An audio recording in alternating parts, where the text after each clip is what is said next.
Hello everyone, कैसे हैं आप सभी। मैं हूं आपका अपना निजी सलाहकार अमित राज शर्मा और आप देख रहे हैं यू द रियल। आज की वीडियो का श्रेय जाता है श्रीमान कुणाल राणा जी को। अगर आप सभी लोग आदित्य बिरला सन लाइफ इंश्योरेंस कंपनी लिमिटेड के सिक्योर प्लस प्लान की एलिजिबिलिटी क्राइटेरिया की डिटेल, डेथ बेनिफिट की डिटेल, इनकम बेनिफिट की डिटेल, लॉयल्टी एडिशन कब मिलता है, किस तरीके से मिलता है, उदाहरण के साथ समझना चाहते हैं, जो थंबनेल आपकी स्क्रीन के ऊपर है, ये वीडियो आप लाइफ इंश्योरेंस प्लेलिस्ट में जाके देखें। और इस वीडियो में जो भी इन्फॉर्मेशन बताई गई है वो आज के भाग में नहीं दोहराई जाएगी। तो शुरू करते हैं आज की वीडियो और जानते हैं सबसे पहले गारंटेड सरेंडर वैल्यू फैक्टर के बारे में, या इसकी कैलकुलेशन किस तरीके से की जाएगी जानते हैं।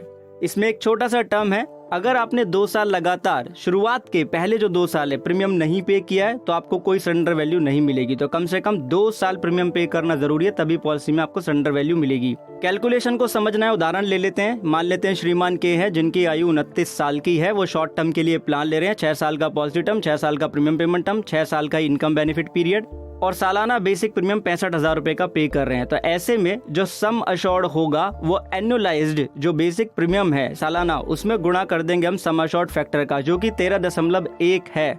किस तरीके से, ये प्रीवियस भाग में हम ऑलरेडी बता चुके हैं। तो यहाँ पे सम अशोर्ड हो जाएगा 8,51,500 रुपए का।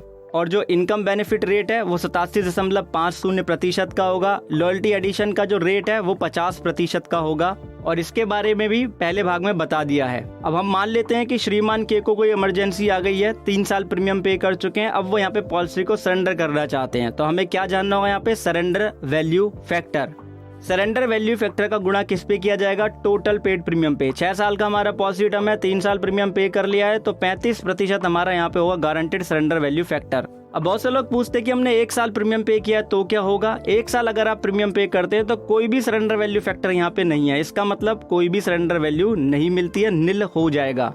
2 साल जब कंप्लीट हो जाते हैं तो 30% का सरेंडर वैल्यू फैक्टर अप्लाई होता है। तो 3 साल में टोटल जो प्रीमियम पे कर लिया होगा यहाँ पे 65,000 में 3 का हम गुणा कर देंगे तो टोटल पेड प्रीमियम यहाँ पे निकल के आ जाएगा, जो कि 1,95,000 होगा।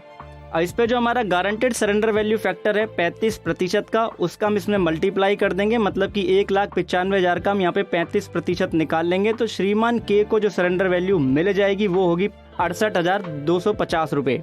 अब क्योंकि ये नॉन पार्टिसिपेटिंग प्लान है तो किसी तरीके का बोनस इसमें नहीं मिलता है, क्योंकि जो आप प्रीमियम पे करते हैं उसके अकॉर्डिंग आपको यहाँ पे गारंटी रिटर्न मिलता है। तो इस वजह से जो आपने पे किया है उसके अनुसार ही आपको गारंटेड सरेंडर वैल्यू फैक्टर लगा के वैल्यू मिलती है। अब श्रीमान के को लग रहा है कि यहाँ पे लॉस हो रहा है, तो नेक्स्ट ऑप्शन क्या है कि वो पॉलिसी को रिड्यूस पेड अप पॉलिसी में कन्वर्ट कर सकते हैं, उसके इनको बेनिफिट मिल जाएंगे।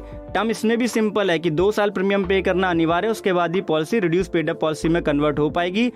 और जब policy reduce paid up policy में कन्वर्ट हो जाती है तो उसके लिए पेड अप फैक्टर की जरूरत पड़ती है, जो कि नंबर ऑफ प्रीमियम जितना आपने पे किया उसको हम डिवाइड कर देते हैं प्रीमियम पेमेंट टर्म से। तो श्रीमान के ने यहाँ पे 3 साल प्रीमियम पे किया, 6 साल का प्रीमियम पेमेंट टर्म है, 3 को यहाँ पे हम डिवाइड कर देंगे 6 से, तो हमारा 0.5 RPU फैक्टर यानी कि reduce paid up policy factor निकल के आ जाएगा, या कहें कि पेड अप फैक्टर निकल के आ जाएगा। अब जब policy reduce paid up policy बन जाएगी तो पॉलिसी मैच्योरिटी तक चलेगी, तो ऐसे में जो डेथ बेनिफिट होगा वो टोटल एनुअलाइज्ड प्रीमियम का 150% निकाल के उसमें रिड्यूस पेड अप फैक्टर की गुणा कर ली जाएगी। तो मान लीजिए इन बिटवीन अगर यहाँ पे पॉलिसी टर्म के दौरान श्रीमान के की डेथ हो जाती है तो 1,95,000 टोटल पेड प्रीमियम है, उसका 150% निकाल के पेड अप फैक्टर का गुणा कर देंगे तो 1,46,250 रुपए श्रीमान के नॉमिनी को मिल जाएंगे।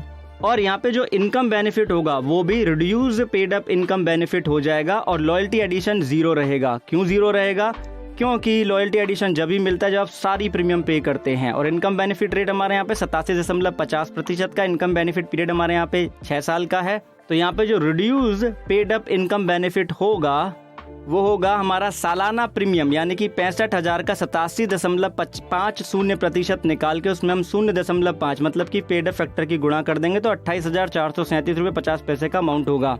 टोटल इनकम बेनिफिट जानना है तो हम इसमें 6 का गुणा कर देंगे, तो 28,437 रुपए 50 पैसे में 6 का गुणा करेंगे तो 1,70,625 रुपए इनको मिल जाएंगे टोटल बेनिफिट। ठीक है, तो यहाँ पे हमें पता चल गया कि रिड्यूस पेड अप के केस में ज्यादा बेनिफिट मिलते हैं सरेंडर की तुलना में। रिवाइवल पीरियड 5 साल का है, 5 साल में अगर पॉलिसी को रिवाइव करेंगे तो सारे बेनिफिट पूरी तरीके से रिस्टोर हो जाएंगे। लोन अमाउंट मिनिमम 5,000 रुपये का ले सकते हैं, अधिकतम 80% तक ले सकते हैं आपके सरेंडर वैल्यू का। और जो रेट ऑफ इंटरेस्ट है जो कि फिक्स्ड नहीं है वो है 8.40% का। ठीक है, फ्री लुकअप पीरियड 15 दिन का मिलता है डायरेक्टली अगर पॉलिसी को आप लेते हैं कंपनी से। अगर आप थर्ड पार्टी सोर्सेज यूज करते हैं तो 30 दिन का फ्री लुकअप पीरियड है। ग्रेस पीरियड आपको मिलता है 15 दिन का अगर आपका मोड ऑफ प्रीमियम मासिक है। इसके अलावा अगर आपका सालाना, छमाही, तिमाही मोड ऑफ प्रीमियम है तो 30 दिन का ग्रेस पीरियड आपको मिलता है। बाकी कंप्लीट पीडीएफ आपको मिल जाएगी टेलीग्राम चैनल पे, लिंक डिस्क्रिप्शन में है। आपने वीडियो अंत तक देखा उसके लिए आपका बहुत बहुत धन्यवाद। एक चीज खुद भी समझें, दूसरों को भी समझाएं कि इंश्योरेंस एक प्रोटेक्शन है और प्रोटेक्शन कभी भी अधूरी नहीं लेते। Thank you so much. Information अगर अच्छी लगी है तो वीडियो को शेयर जरूर कीजिएगा।